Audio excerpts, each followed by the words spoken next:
नमस्कार दोस्तों, आप सभी का एक बार फिर से हार्दिक स्वागत है हमारे YouTube चैनल सनातनी धर्म में। तो मित्रों, मरने से पहले ही निर्धारित हो चुका है सबका अगला जन्म। गरुड़ पुराण से जाने किस रूप में होगा आपका पुनर्जन्म। मृत्यु के बाद अगला जन्म किसी न किसी रूप में होता है। आपका अगला जन्म किस रूप में होना है यह पहले ही निर्धारित हो चुका है और इसका निर्धारण आपने स्वयं अपने कर्मों के आधार पर किया है। धर्म शास्त्रों के अनुसार इस संसार में मनुष्य योनि में हमारा जन्म हमारे कर्मों के आधार पर ही हुआ है और हमारा अगला जन्म भी कर्मों के आधार पर ही होगा। गरुड़ पुराण के अनुसार व्यक्ति के अच्छे या बुरे कर्मों के आधार पर उसका अगला जन्म होता है।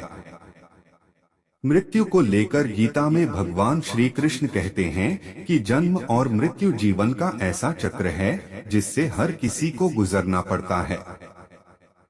इसलिए संसार में जिसने जन्म लिया है उसकी मृत्यु भी निश्चित है और यह अटल सत्य है। गीता में यह भी कहा गया है कि मृत्यु के बाद केवल शरीर नष्ट होता है, आत्मा नहीं। आत्मा पुराने शरीर को छोड़कर नए शरीर को धारण करती है।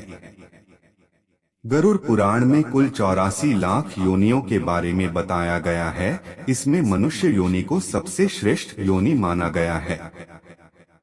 गरुड़ पुराण में कर्मों के आधार पर जन्म लेने वाले योनि के बारे में बताया गया है।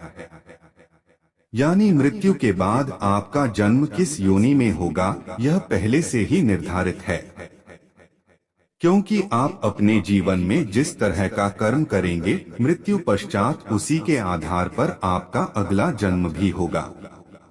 जानते हैं ऐसे 5 कर्मों के बारे में जिससे अगला जन्म निर्धारित होता है। नंबर 1, गाली गलौज करने वाले। कहा जाता है कि कंठ में मां सरस्वती वास करती हैं। इसलिए जिन लोगों की वाणी में मधुरता नहीं होती और जो दूसरों को बुरा भला कहते हैं या हमेशा गाली गलौज करते हैं उनका अगल जन्म बकरे के रूप में होता है। नंबर 2, लोगों को मूर्ख बनाने वाले। कुछ लोग चालाक और होशियार होते हैं। अपनी चालाकी से जो लोग दूसरों को मूर्ख बनाकर उनका लाभ उठा लेते हैं या काम निकलवा लेते हैं, ऐसे लोगों को मरने के बाद नरक में स्थान मिलता है। साथ ही ऐसे लोग अगले जन्म में उल्लू के रूप में जन्म लेते हैं।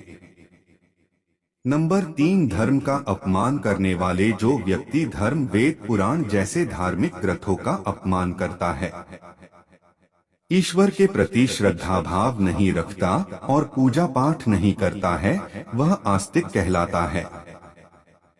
गरुड़ पुराण के अनुसार ऐसे लोगों का अगला जन्म श्रान यानी कुत्ते के रूप में होता है।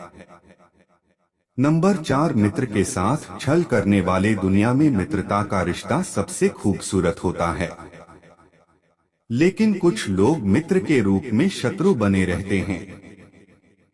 गरुड़ पुराण के अनुसार ऐसे लोग जो मित्रों के साथ शत्रु बनकर छल करते हैं उनका अगला जन्म गिद्ध के रूप में होता है।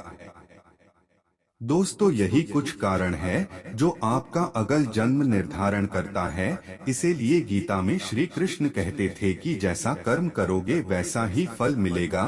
तो दोस्तों, आशा करता हूँ कि आपको ये जानकारी आपको समझ में आ गई होगी। तो हमारे YouTube चैनल को सब्सक्राइब जरूर करें।